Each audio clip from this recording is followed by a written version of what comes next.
Hello and welcome to Satellite 56. My name's Charles Merritt and this is Mark chapter 8 in 2 minutes.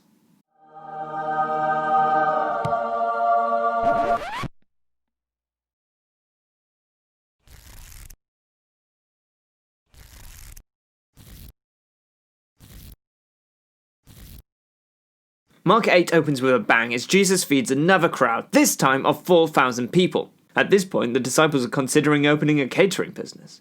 The Pharisees are back, and this time they try and catch Jesus out by asking him to perform a miracle.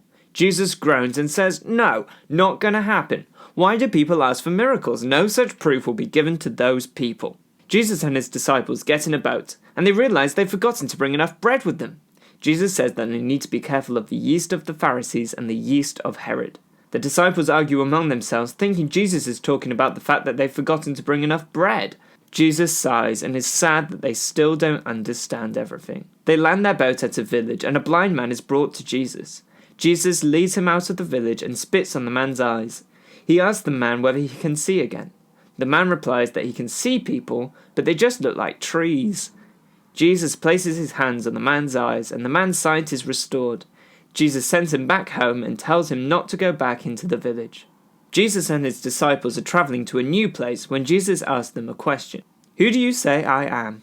The disciples say that the other people think Jesus is John the Baptist or Elijah or other prophets. But Jesus asks them again, "Who do you think I am?" Peter replies, "You are the Messiah." Jesus then replies, "Do not tell anyone about me." Then Jesus begins to teach his disciples about how the Son of Man will suffer and be rejected by the elders, the chief priests, and the teachers of the law. He will be put to death, but 3 days later he will rise again. Peter gets angry and tells Jesus off, but Jesus tells Peter off. "Get behind me, Satan! Your thoughts don't come from God, but from human nature." Jesus then addresses the crowd and his disciples. He tells them that in order to come with him, they must forget themselves, take up their cross, and follow him. He goes on to say that anyone who wants to save their life will lose it, but those who lose their life for him will save it. Mark 8 is the turning point of Mark's Gospel.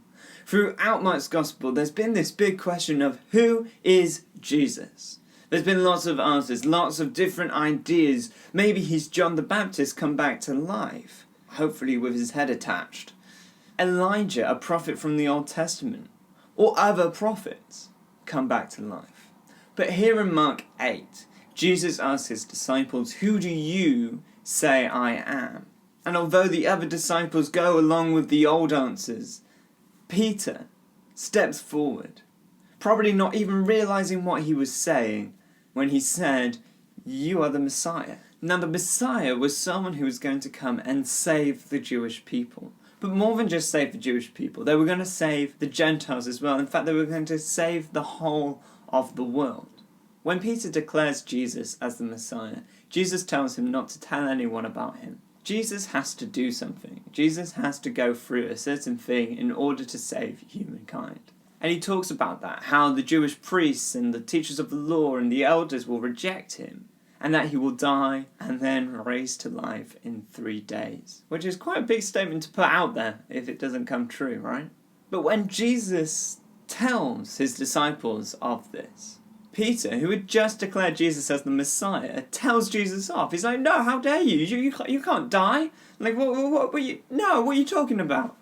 And Jesus says, "Get behind me, Satan," which is quite harsh.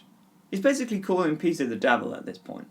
But he also says, "Because your words are not from God, but from human nature." And what Jesus is saying is that Peter values his life, his own life, more than other people's lives. He doesn't recognize that Jesus needs to do this in order to save everyone. Finally, Jesus says, whoever tries to save their life will lose it. But whoever loses their life for Jesus will save it. Now what does that mean? Well, I think Jesus is saying that there is no way to save your life. There is no way to secure your eternal place in heaven without Jesus. And often we try our hardest to be the best or to do great things to please God. And actually, that's not not the way it works. It's good that we try and do good, don't get me wrong. But it's not our good actions that get us into heaven. It's only through Jesus that we access God the Father, the one who loves us, the one who created us, the one who's been working on this plan to get us back to him, to be back into relationship with him. It's only through Jesus that we can save our lives. Whoa, that got deep. Anyway, I hope you enjoyed this video, and join us next week when we'll be looking at Mark chapter 9.